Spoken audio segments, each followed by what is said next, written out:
নমস্কার বন্ধুরা, কুহুস কিচেনে আজ আপনাদের স্বাগত জানাই। তো ভাবছেন আওয়াজটা আজ একটু অন্যরকম। হ্যাঁ, আজকে আমি আমার মার মেয়ে আপনাদেরকে বলবো আজকে আমার মা রান্নাটা কিভাবে করলো। তো আমি আমার মার কাছে মাটন খেতে চেয়েছিলাম, তো আজকে আমার মা আমার জন্য মাটন বানিয়েছে। তো এখানেই আমার মা মাটন নিয়েছে, তার মধ্যেই দিয়ে দিয়েছে একে একে দই, নুন আর হলুদ গুঁড়ো, গোলমরিচ গুঁড়ো আর সর্ষের তেল। এটা আমি জানি না কতক্ষণ ম্যারিনেট করেছে, কিন্তু আপনারা তাও 15 থেকে 20 মিনিট আগেই ম্যারিনেশন করে রেখে দেবেন। ভালো করে এটাকে মিশিয়ে নেবেন, ভালো করে মেখে নেবেন, মেখে ঢাকা দিয়ে রেখে দেবেন 15-20 মিনিট আগে। তো এখানে আমার মার ম্যারিনেশন হয়ে গেছে, এখানে ঢাকা দিয়ে রেখে দেবো। তো এখনই আমার মা মশলাটা করছে। তো এটার মধ্যে নিয়ে নিয়েছে কিছুটা রসুন আর আদা, আর তারপর নিয়েছে গোটা জিরে, শুকনো লঙ্কা, গোটা গরম মশলা, যে তার মধ্যে আছে দারচিনি আর এলাচ, তাতে হয়তো লংটা নেই। তো যাই হোক, যেটা আপনারা দেখতে পাচ্ছেন সেটাই করবেন। ওটা বেটে নেওয়ার পর তার সাথে নিয়ে নিয়েছে পেঁয়াজ বাটা আর হলো টমেটো বাটা। তো এই 4 রকমের বাটা দিয়ে আজ মাটনটা রান্না হবে। এখন আমার মা কড়াই বসিয়ে তার মধ্যে সর্ষের তেল দিয়ে দিয়েছে। বেশি দেবেন না, যেহেতু ম্যারিনেশনে অনেকটা সর্ষের তেল আছে। তার মধ্যে একটু হলুদ দিয়ে তার মধ্যে আমরা ডুমু কাটা আলুগুলো দিত। মাংসতে আলু হবে না এটা তো কখনোই হতে পারে না।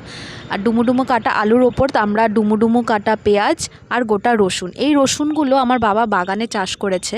তো মানে এই রসুনগুলো খেতে এতই টেস্ট, তো মাংসতে এই রসুন না হলেই না হয়।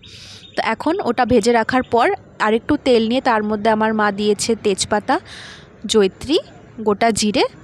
এটা ভালো করে একটু যখন একটু অ্যারোমেটিক স্মেল বের হবে, তার মধ্যেই আপনারা দিয়ে দেবেন হলো পেঁয়াজ কুচি। তো পেঁয়াজ কুচিটা দেওয়ার পর অনেক কিছুক্ষণ ভেজে নিতে হবে, যতক্ষণ না এটা গোল্ডেন ব্রাউনটা না হয়ে যায়। তার মধ্যে একে একেই আমরা সব বাটাগুলো দিয়ে দেব। তো যত 4 রকমের বাটা ছিল একে একে দিতে হবে, কিন্তু মশলাটা একটু একটু করে কষে নিতে হবে। সব একবারে দেবেন না, কিন্তু যখন সাথে সাথে দেবেন কিছুক্ষণ কষে নেবেন। তারপরেই মা পেঁয়াজ বাটা আর টমেটো বাটা দিয়ে দিয়েছে, তার উপরে একটু হলুদ আর ধনে গুঁড়োও দিয়ে দিয়েছে। এখন ওটাকে ভালোভাবে কষে নিচ্ছে। কিছুক্ষণ কষার পর এটার মধ্যে আমরা যে শুকনো লঙ্কা আর জিরে বাটাটা ছিল ওই বাটাটাও দিয়ে দিতে হবে, আর এই বাটাটা দেওয়ার পরও ভালো করে কষে নিতে হবে। তো এখন আমার মা ভালো করে কষছে যেন খুবই টেস্ট হয়, যেহেতু আমার মা আমার জন্য মাটন বানাচ্ছে। আর তারপরেই আমার মা যে ম্যারিনেট করা মাটনটা ছিল সেটাও দিয়ে দিয়েছে। মাটনটা দেওয়ার পর আপনার যে আমাদের ডুমু ভাজা রাখা আলু আর পেঁয়াজ আর রসুনগুলো ছিল সেগুলোও দিয়ে দিয়েছে। তো এখন এটা ভালো করে কষতে হবে। মাটন তো না কষলে ওটার ফ্লেভার আসবেই না। তো এটাকে আমাদেরকে ভালো করে ঢেকে ঢেকে কষে নিতে হবে। যত আপনারা কষবেন ততই আসলে মাংসর টেস্টটা। এটা আমার মা আমাকে বলেছে, যেহেতু আমি বেশি রান্না পারি না, আমার মার থেকে অল্প অল্প শিখেছি।